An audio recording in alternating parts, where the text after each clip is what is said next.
Le marketing digital, c'est l'ensemble de stratégies digitales, marketing principalement pour comprendre le comportement de consommateur, pour comprendre également le potentiel du marché, etc.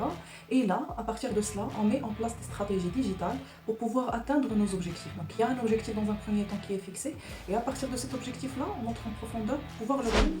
Digital pourra-t-il être remplacé par en place les moyens de bord existants, les ressources existantes, etc. pour pouvoir atteindre cet objectif. Donc soit c'est de manière publicitaire, c'est de manière payante ou bien d'une manière organique. À travers tous ces mécanismes-là, on arrive à notre objectif.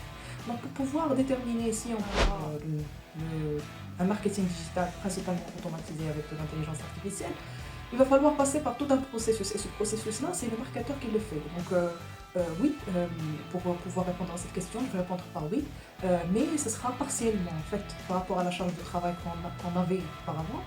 Ça sera amoindri, les résultats pourront être encore plus optimaux si on utilise l'intelligence artificielle de la bonne manière, etc. Les résultats pourront être plus optimaux avec un minimum de temps. Donc, d'où le recours qui sera minime aux marketeurs. Mais la nécessité d'un marketeur stratège, d'un marketeur qui met en place tout un processus, tout un engine pour pouvoir atteindre, et un mécanisme pour pouvoir atteindre les objectifs fixés, il sera sine qua non. Donc, d'où la nécessité d'actualisation au fur et à mesure de connaissances, en marketing principalement par rapport aux marketeurs. On voit aussi un élément qui est très nécessaire, c'est qu'il a eu naissance entre les années 50 et les années 60. Donc le marketing il ne cesse de se réactualiser, on ne cesse également dans le marketing à trouver des mécanismes nouveaux, le domaine n'est pas encore saturé, le domaine il est toujours en train de s'actualiser au fur et à mesure. Dans le marketing on n'a pas encore trouvé plusieurs réponses à plusieurs problématiques, donc on n'a pas encore retrouvé des solutions à plusieurs problèmes.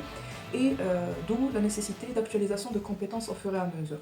Pour pouvoir trouver sa place en marketing, il va falloir donc avoir des compétences qui sont rares sur le marché, actualiser ses compétences au fur et à mesure, et travailler sur son profil, travailler sur son personal branding, ça c'est très essentiel pour se faire une place dans le marché, et également donc avantage concurrentiel qui le différencie un marketeur par rapport à un autre. Le domaine n'est pas encore saturé, mais il nécessite beaucoup d'actualisation de compétences et de connaissances, vu la nécessité et l'exigence du domaine en particulier. Et vu que le domaine il est toujours nouveau, il nécessite encore plus de recherche, il nécessite encore plus de dévouement, et un marketing classique dans une grande entreprise avec des fonctions spécialisées, etc. est principalement différent d'une autre entreprise qui peut être en phase de lancement ou bien en phase en phase d'introduction sur le marché. Je parle bien d'entreprise, mais pas de produit, parce qu'une grande entreprise peut travailler sur un nouveau produit, mais elle pourra mettre en place des moyens différents, totalement différents d'une autre entreprise qui est de petite taille, etc. Du coup, les compétences qui sont exigées par une petite moyenne entreprise sont différentes d'une grande entreprise. Le domaine l'impose, et la force des choses veut la taille, etc. l'impose aussi.